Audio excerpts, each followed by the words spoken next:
Welcome to toddfun.com, and this is part 2 of the Allied Pong game. They call it ball and paddle, I suppose, because it's copyrighted for Pong. First video, you can get to the first video below. I'll link to it in the show notes, or you can go to Todd Fun and look it up under all videos. But this is part 2, where we're just going to tear it apart, look to see what's inside. Make sure all the solder joints are really good and tight, because when I would tap on it, the video would kind of scramble a little bit. Want to make sure that some of these were a little dicky, so we'll clean those up and do some switch cleanups and stuff like that. And then when we're done, we'll check it again on the big screen and see how it works. So let's tear this thing down.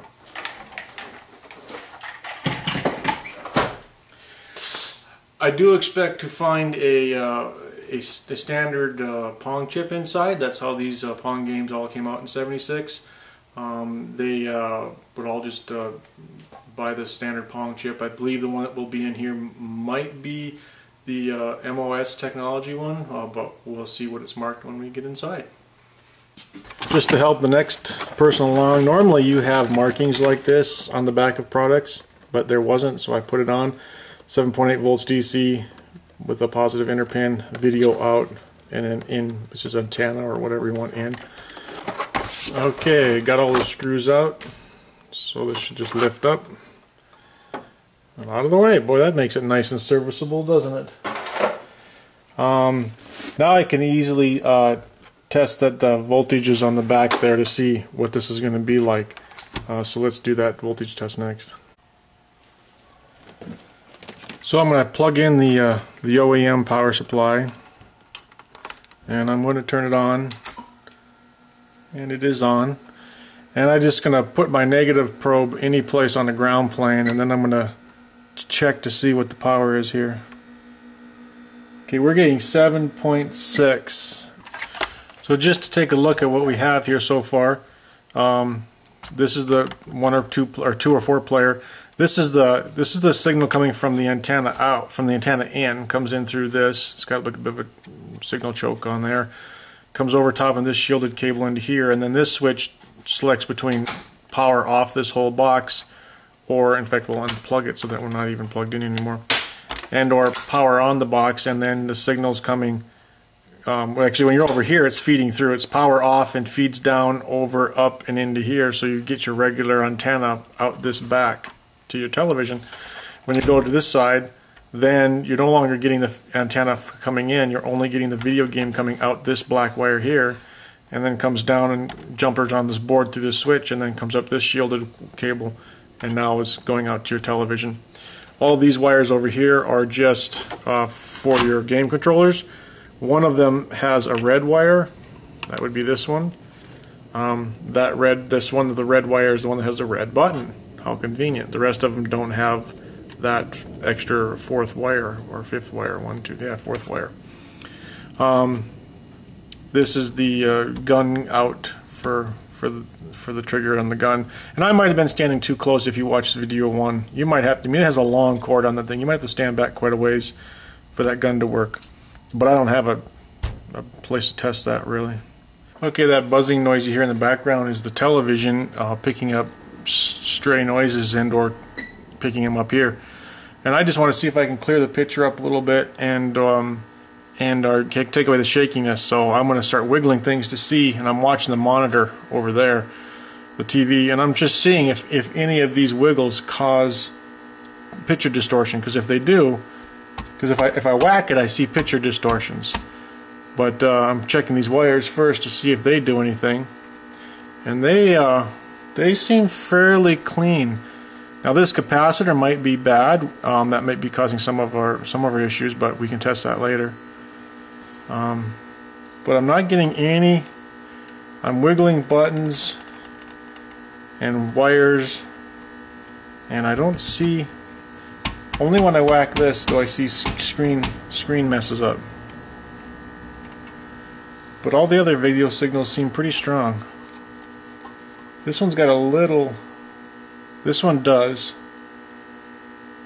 but it could be this, or it could be inside. Oh, it's inside. Oh, that's definitely inside. Okay, so there's where the video signal's coming from. Just a tiny little jostle here, and we get quite a bit of static flopping around over there. So we'll get inside this and we'll check out this joint and clean it up and solder and so forth, and that'll probably take away, yeah, that'll probably take away that video shake, because that's when this can is getting whacked. Okay, we'll take this lid off now. Yeah, that's more like it. Getting some heat on it now.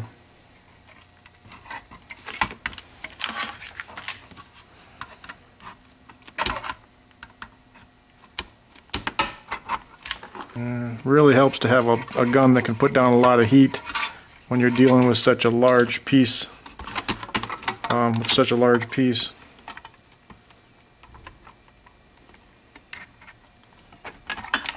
It makes it a lot easier with a big gun and a big thing like that. Okay, that's good. That was overkill. They shouldn't have done all that just for that. It's got some shielding paper in here. Let's see what this says. It's international tested number 76. What, eh? 76 for Hong Kong. Even in 76, built in Hong Kong. What do you know? And then there's some shielding paper in here. I think this is just meant to be a piece of shielding paper to put that back if it needs to go there, I guess. And let's see. This is pretty wiggly. And it definitely is where the signal's having the most problem at. It's a kind of corroded looking. Looks like that unplugs there. Yeah, this connector's kind of goofed up. We'll have to rework that connection. Now this can is just sort of floating in there. And it looks like it's also got a little dab of solder on either side holding it together. Let's get to the chip on this thing. MOS technology chip. This is a standard Pong chip, and it pretty much does all the Pong stuff. What else do we have here? We have a, I'll put that's in focus for you. I'll do that one. And I'm trying to read off the screen here. It looks like a CD4016A, TP4016AN. Okay.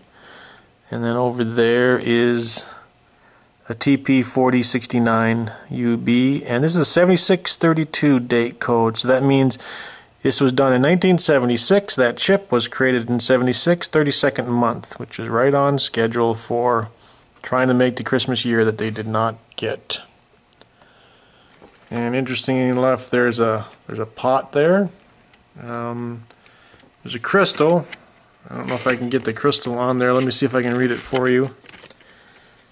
It is a 3.579545 megahertz crystal, CTV-2. Looks like an adjustable capacitor, actually. Let's see, not a whole lot more. A few ferrite beads in there covering some wires. This looks like an inductor with an iron core or a ferrite core, maybe, for adjusting some inductance there. Wish I was more of a television guy and could properly maybe adjust this thing.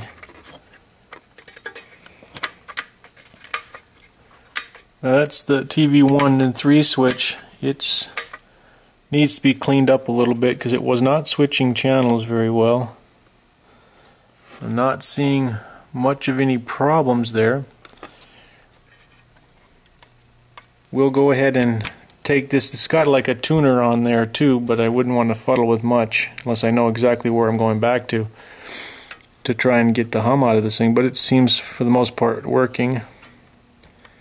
I just mostly want to get it so that when this thing jiggles, it doesn't, the video doesn't shake is all I really care about. I'll take this top of this can off and then we'll take a look inside. Okay, we got the solder sucked off on both sides, and that just drips right off. You can clean it up some more.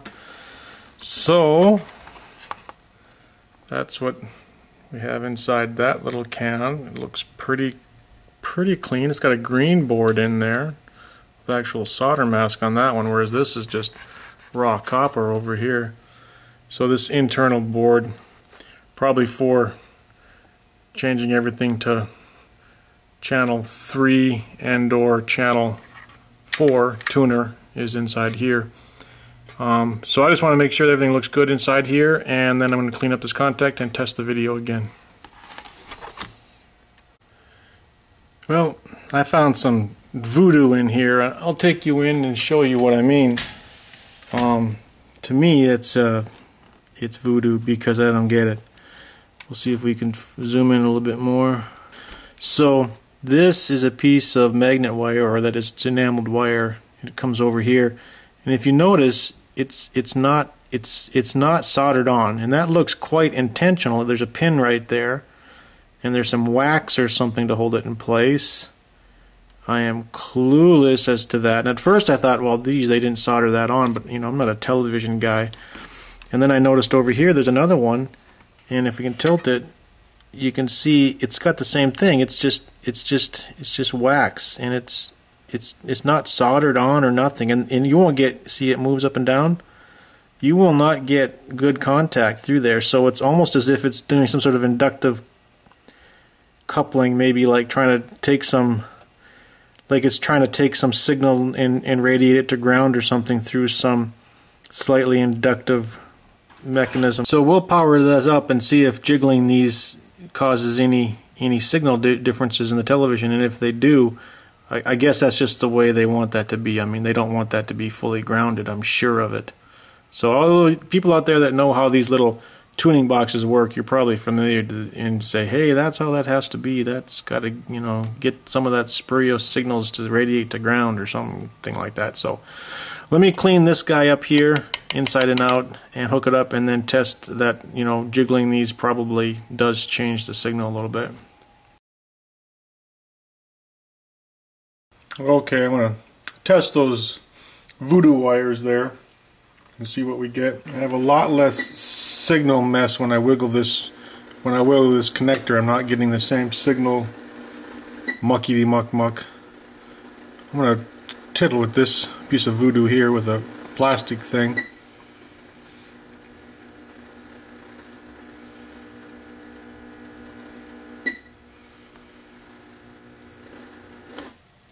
Ha! The signal goes away instantly as soon as that comes off. Wow. And that's not even soldered on. That's just nuts. Wow, that one gets fuzzy just by pushing it down. So I can clear up a lot of the noise. Like there, it picks up noise. Worse there.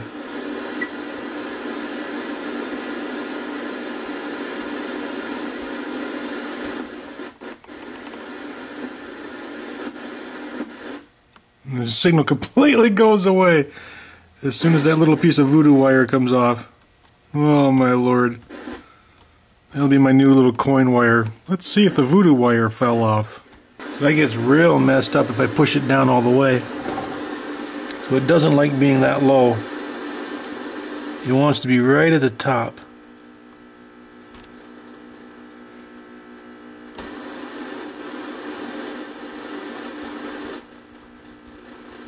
Really? Seriously? That's just crazy. I'll unplug this. I'm going to clean that wire up and wrap it on there real good. And it actually matters how tight that is wound and at what height it is wound. That is waxed on there and exactly where they want it. That's not proper. I'm sorry. And that's an insulated wire. I mean, that's fully insulated with varnish. That's why it's colored just kind of red. I'm just trying to wrap it on there good to see if a nice tight wrap makes a difference. And knowing that there's so much wax there, it's probably pretty critical that wax be just the way it needs to be. Let me plug it back in now. Well, I must say I got a real clean picture now. That did make a difference. Man, I don't know how much voodoo's involved here, but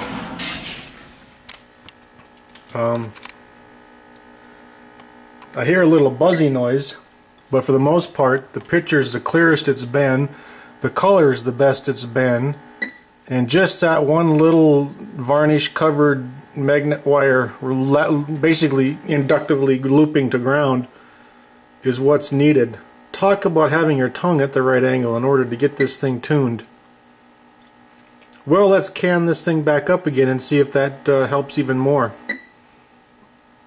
But that's playable now. That's insane. So I got some electrical contact cleaner. I'll clean up those contacts real good. It's not plugged in or nothing right now.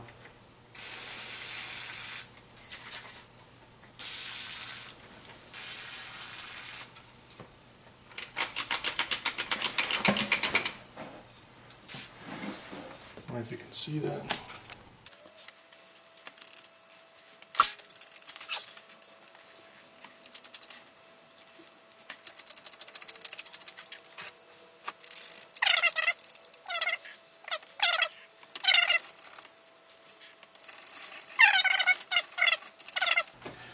There, I'll wipe it up and blow it off with the air hose. So the image is a lot clearer. There's still a little speckly stuff in there, but I think that might be my 300 ohm to 75 ohm adapter. I'm going to see if I can pick up a better one at later, because when I fiddle with it, it does come and go. And plus I'll try a different television for that last little bit of fuzz.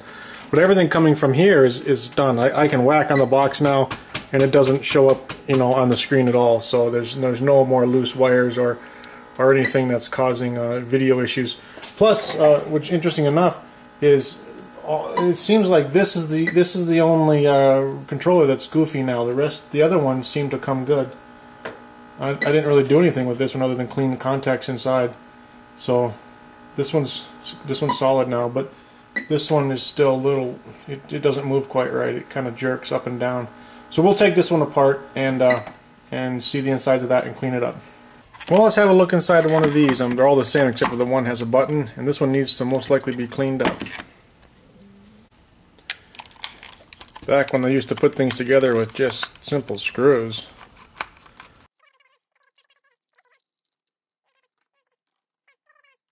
Oh, that's interesting. You got like a little surround metal shield. That's all metal there. That's interesting. Little ground shielding there. That comes out of this one. The black wire also connects to that ground shielding, connects to the potentiometer. And they're actually not even using it as a potentiometer, they're just using it as a variable resistor. As you can see, they've only hooked to two sides. So they're not even interested in, you know, it as a potentiometer. It's just a variable resistor at this point. I wonder what size it is. 500, maybe 500 ohm. I guess I can mic it out and tell you. Just falls out of the shell like that. And yeah, it's 500 ohms, but they're only hooking to one side. So we'll clean this up with some contact cleaner and see if our problem goes away. This one's pretty tight, so I'm just going to pry off these little wings right here. And then this back will drop off, and I should be able to clean the swipe, the brush swiper in the actual resistive material, which is probably a carbon material, some kind, carbon-based resistive. Okay, this should come apart now. Yeah. And we can make sure we keep the orientation correct. Wouldn't want to screw that up. Okay, I see which way it goes. That basically is a stop. That little tink of metal in there at the bottom is a stop. And I see where it works. And yeah, those are just, oh yeah, they're crudded up in there pretty good. I don't know if you can get in there real good and see, but yeah, we'll have to clean those up real good. This just slides off this way. Orientation is not important. And then this slides off. And you can see that. Looks like some grease or something. Yeah, it's just some dirty grease. Interesting. Grease is still pretty decent, but we'll clean it up and add a tish more grease. There, we got that all cleaned up, and this cleaned up good. I'll get some contact grease on these surfaces again and put it back together. There, that's all back together. Now if that signal flakiness was inside here, that'll be gone, but if the signal flaking is somewhere in there, it won't be gone. So we'll go ahead and turn this on, and we'll back up here, and we're looking at this guy, if he's flaky or not. This guy was the flaky one, and it is not. Nope, it is perfectly smooth now. He can't bounce back though, so we'll hit it with another guy over here. And now, whoa, there, I got it. Yeah, see this, he's really super smooth now. That's that really did clean it up nice. Yeah, okay, well that's fixed. Let's take a look at the gun. The only thing left to tear down is the gun, and I already know what's inside. I've taken this apart when I was a kid, but we'll show you, and then we'll wrap up the video. So there should be very little to show in here. Some wires coming up into here, and the optic pickup for the raster target shooting mechanism. That's why these only work with old analog televisions with a cathode tube with a scanning beam, electron beam. That's what this works, because this basically, when you pull the trigger, it has to time that with the circuitry inside the game to say, yes, I saw that electron beam go by when you pulled the trigger, and if not, then you weren't aimed at the target. So that won't work with these new, plasma televisions and digital televisions that don't do that type of display. Of course, it'll have a lot more in it than the one I took apart and made a light pin out of from my Commodore. Worked like a charm. I actually used that light pin on my Commodore quite a bit, and it was just the guts of this, and then wired up to the joystick port of the Commodore, and yeah, it worked a treat. Had a program out of a magazine that you had to write, had to type in, and then the magazine article had how to build one. All I did is figure that, I was young, but I figured the components surely looked the same as what was in here, and it was. Okay, so there we go. There's that plastic lens. Maybe it's a little sideways. It looks pretty crooked in there, but it is sort of melted in there. So I guess you get one shot at. So you can see if you're off by a little bit, you can see that receiver back here, that photo diode. Is it a transistor? No, it's just a photo. It's just a photosensitive receiver. But if you're off by even a little bit, you shouldn't register the hit when that electron beam on the television goes by. And then you just have a simple little push button here, and there's a pot in here. I don't think there's an adjustment port. No, there's no adjustment port. It must just be how they tweaked the offset of this thing. Maybe it can be tweaked to be more sensitive, or maybe this optic needs to be centered a little better. It's a little crooked here. And there's not much I can do with this lens. Clean it up with some cleaner, I guess.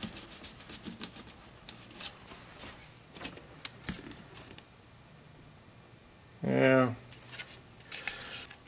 Well, I mean, we did straighten it up a little bit. I guess I'll wiggle it and just make sure it's got good contact here. Put it back in the same place that it came from.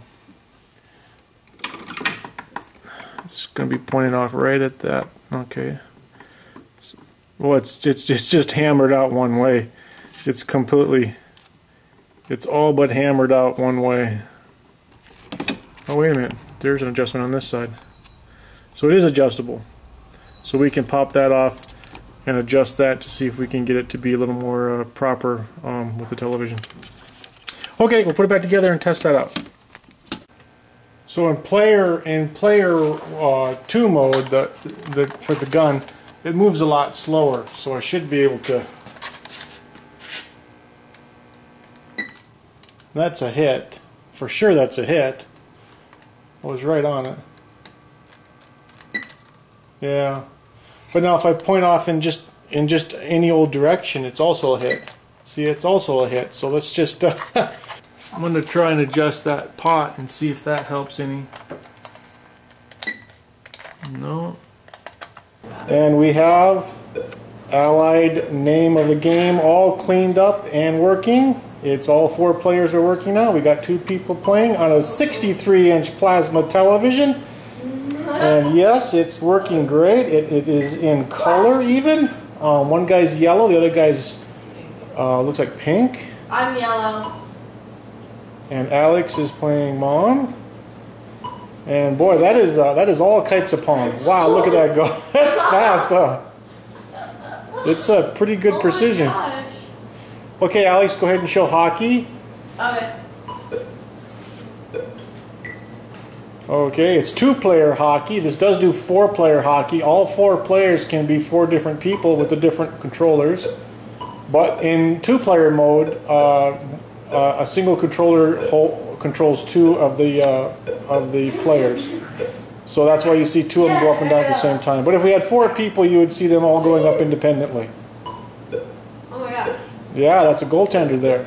Go! I always enjoyed playing hockey. Oh. Yeah, that is. What's that just do? Whoa! Whoa! What was that? Lucky shot. Okay, let's take a look at handball, Alex. Yeah. Okay. I haven't played handball, so I haven't played handball. Okay, and you got 2-player handball going on. Oh, what was that? You can play single player. That is, you can go into a mode where it's just you and the computer. Wait, what is this for though? What's the goal? It's like wall ball at school. It's like racquetball. Yeah. You had to hit it that time. I did. We alternate hitting it. Oh, okay. Just like wall ball or racquetball. Racquetball. Okay, let's. I'll let you guys play for a while, and then I'm going to wrap it up. Well, I hope you enjoyed that. That was a review and a look back of some real history there. Pong, or ball and paddle, as I believe they called it. By Allied Leisure, and this is the one last look at this ancient box, 38-year-old box. The gun didn't work quite right. Something was a little goofy with that, so maybe I'm really not that concerned about the target game. The target game was very fun when I was young, but it's only going to work on these type of tube TVs. It's not going to work on the big plasmas and the big LED TVs. The technology is not the same. It's just doesn't work that way. But and my sister still has a tube TV, so you know, we'll see how it works over there. Maybe it'll be better. This is pretty old. I've had this TV for 20 years or more. Yeah, so it's about a 20-year-old TV in itself. So at any rate, that's it. It was a lot of fun. Got everything kind of working good. Gonna wrap it up now. Stick it under the tree. I got like a half an hour before my sister gets here for Christmas Eve to unwrap her gift. Not sure I'll get that on film, but if I do, it'll be next. Other than that, thanks for joining.